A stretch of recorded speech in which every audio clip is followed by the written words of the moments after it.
Okay, today I'm going to talk to you about scalar and vector quantities.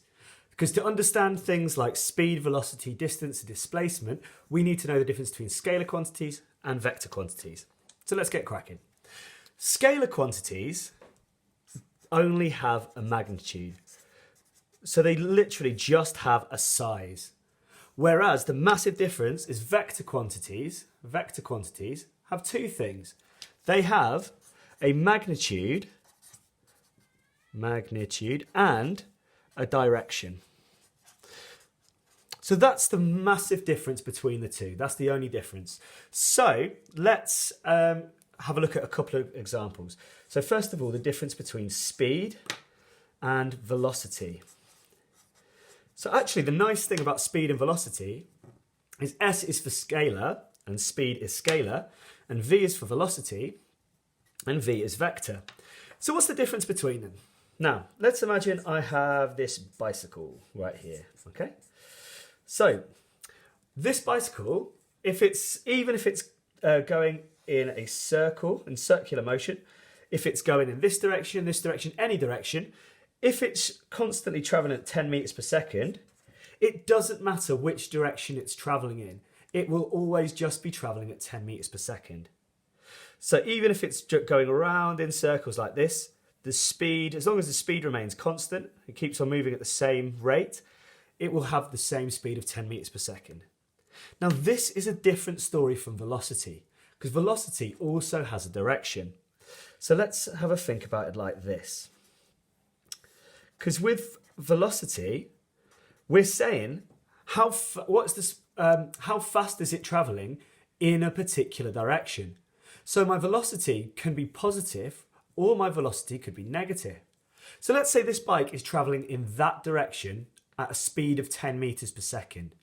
If it's traveling in this direction, in this particular example, its velocity, so it's traveling in that direction, its velocity is going to be 10 meters per second, positive 10 meters per second, because the velocity is the speed in the particular direction. Conversely, if the bike, instead of going in this direction, went in the opposite direction to where we were measuring velocity, in that direction, we have a minus velocity because velocity has a direction.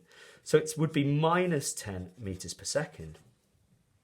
Finally, if this bike was going that way, it's neither going towards positive or negative velocity. So if it was going either that way or that way, it would actually have a velocity of 0 meters per second. Even if its speed was 10 meters per second, because we're not going towards positive or negative, its velocity would be 0 meters per second. So that's the difference between speed and velocity. Speed has just a magnitude, doesn't matter upon the direction, whereas velocity has a magnitude and a direction. The other example I'm going to talk through is the difference between distance and displacement. So let's imagine for a minute that we had a 400 meter track. So here it is. So it's at an athletics event. It's a circular track that people run around. For the 400 meters, wherever this person starts, they run all the way around here and they finish at the exact point that they started. So distance is a scalar quantity.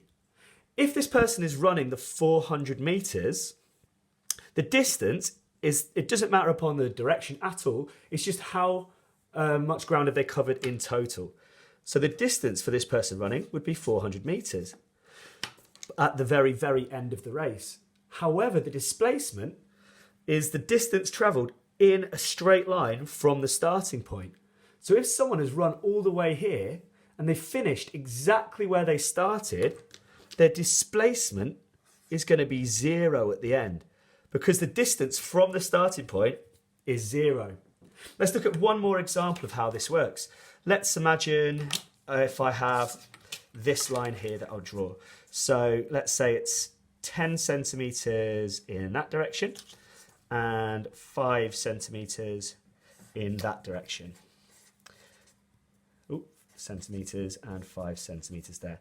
So if I had something that started here, went along here and up here, the total distance that that thing would have travelled, if it's gone along here and up here, is 10 plus 5.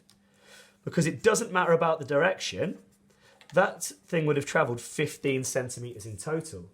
However, displacement is the distance covered in a straight line from your starting point to your ending point.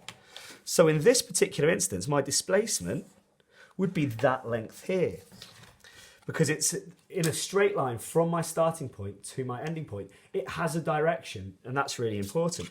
So if I was to quickly measure that, I could see it's about 11.2 centimetres. So that's the difference between distance and displacement, scalar and vector. So finally, we just need to know the different examples that we need to know with a scalar and vector. So we've looked at these ones here. Also, mass versus weight. The mass is the same anywhere in the universe, but weight depends upon the gravitational field strength, the gravity acting in a particular direction.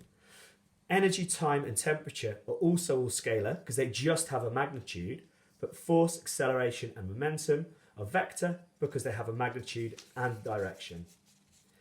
Thank you.